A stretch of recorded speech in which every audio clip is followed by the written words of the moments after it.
The story begins on a quiet street in Aleppo, Syria. The sun is setting, painting the rooftops with warm orange light. Children run through the dusty roads, kicking an old football between them, their laughter filling the evening air. Among them is Youssef, just 9 years old. Skinny but full of life. His dreams are simple. He wants to be a doctor when he grows up, just like the kind man at the local clinic who once patched up his scraped knee. Youssef lives with his parents and his older sister Mariam in a small apartment. His father drives a taxi, his mother stays home to care for the children. They are not wealthy, but they are happy. Dinner is always full of conversation, with his mother urging him to study harder and Mariam teasing him about his handwriting. At night, Youssef drifts to sleep listening to the hum of life outside his window, the soft call to prayer echoing from a nearby mosque. But one night, everything changes. The sound of laughter is replaced by the deafening roar of explosions. Aleppo is under attack. Youssef wakes to his mother pulling him from bed, her voice trembling, "Hurry, Habibi!" Into the basement, they run as the building shakes violently, dust and plaster raining down. Youssef's father locks the door behind them, his face pale but determined. 4 days they live underground, listening to bombs fall, counting the seconds between each explosion. When the family finally dares to come out, their world is unrecognizable. Buildings are reduced to rubble. Streets once filled with neighbors are now empty or soaked in blood. Youssef sees his school destroyed, reduced to ashes and broken desks. His best friend Omar is gone, his family fled without a word. The weeks turn into months, the city grows colder, hungrier, emptier.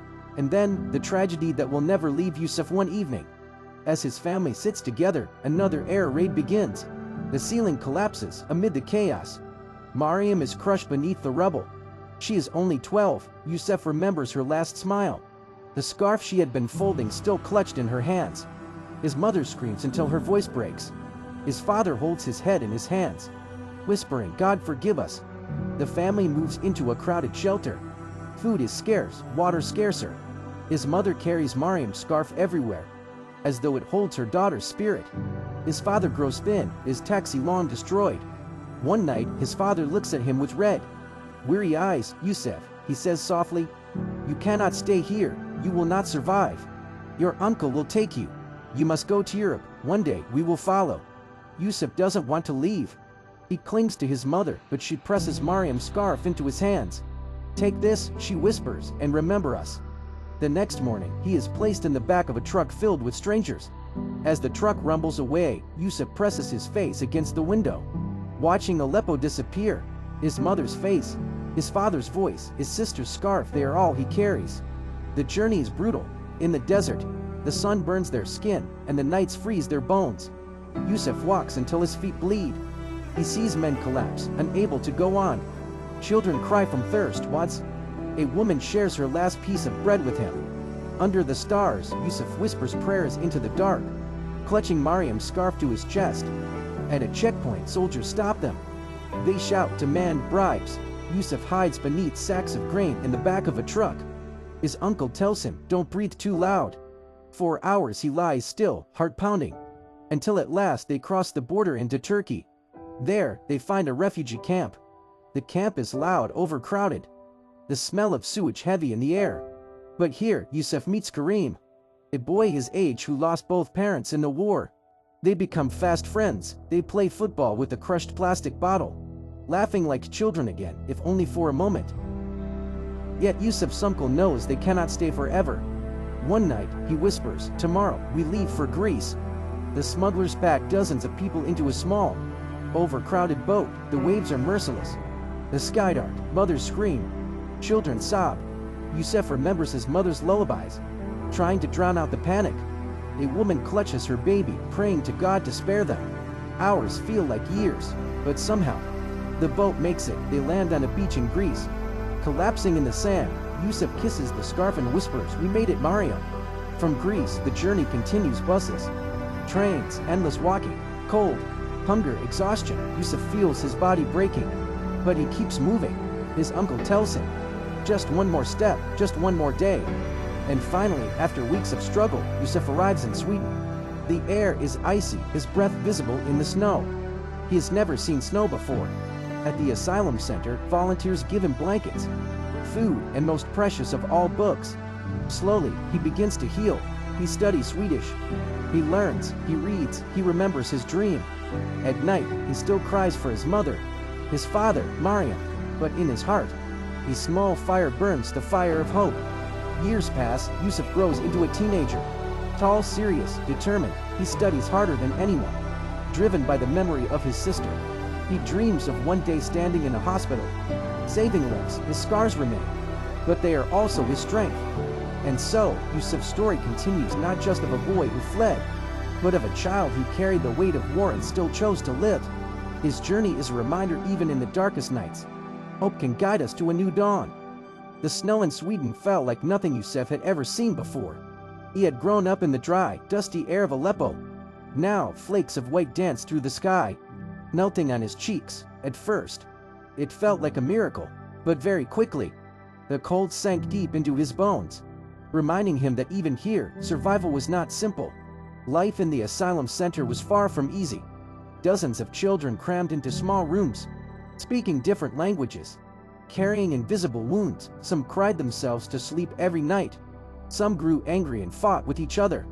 And then there were those, like Youssef, who grew quiet, retreating into their memories. He missed his parents terribly.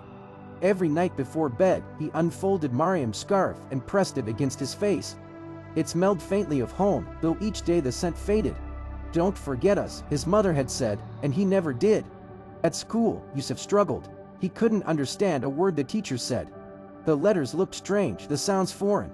The other children laughed at him when he stumbled. One day, frustrated, he threw his books on the floor and muttered, "I can't do this." But then a volunteer named Anders sat beside him. Anders was patient, teaching him one word at a time. "Snow," he said slowly, pointing out the window. "Snow," Youssef repeated it. Anders smiled. Every day, he helped Youssef with new words. Eventually, the laughter of his classmates turned into quiet respect. Over time, Youssef became fluent. He excelled in math and science. Remembering his dream of becoming a doctor, he told himself, "If I can survive war, I can survive this too." But even as life improved, his past never let go. At night, he had nightmares of bombs, of Mariam's smile fading in the dust. Some mornings he woke up screaming. His friends in the center understood, they had the same dreams. Trauma was their shared language. One day, Youssef received a letter. His father had made it out of Syria and was working in Lebanon. But his mother was still trapped, unable to leave. The letter was short, but it gave him strength. His parents were alive. That was enough for now. As the years passed, Youssef grew older, taller, stronger. He became known as one of the brightest students in his school. He joined a football team, made Swedish friends, and began to smile again.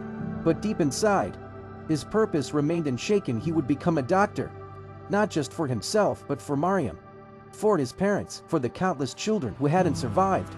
When he was 16, he stood in front of his class, giving a speech in perfect Swedish.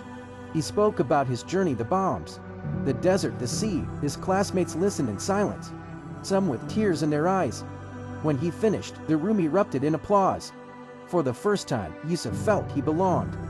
Years later, Youssef walked through the halls of a hospital in Stockholm, wearing a white coat. He was no longer the boy who had fled Aleppo.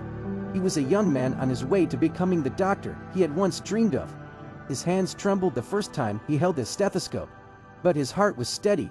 He remembered the faces of those who had not made it, and he silently promised to honor them through his work. But even in Sweden, the struggle of being an immigrant never truly ended. There were moments when people looked at him differently, when they whispered about his accent, when they assumed he didn't belong. Each time, Youssef stood taller. Each time, he reminded himself, "I walked across deserts. I crossed seas. I carry Mariam's memory. I belong anywhere hope lives." And so, the boy who once left home at 9 continued forward, not as a victim, but as a survivor, a dreamer, a fighter. His story was no longer just his own. It was the story of millions of children forced to leave everything behind in search of safety. In every exam he passed, in every patient he treated, Youssef carried them with him. And in every quiet moment, when snow fell softly outside his window, he unfolded Mariam's scarf, held it close, and whispered, "I made it, sister, I made it." From the ruins of Aleppo to the safety of Sweden, Youssef's journey is proof that even in the darkest nights, the human spirit can endure. He was just a boy when he walked away from his home, But today, he is a symbol of what it means to survive, to hope and to rebuild. His story reminds us that behind every statistic, behind every border crossed, there is a child who only wants one thing: a chance at tomorrow.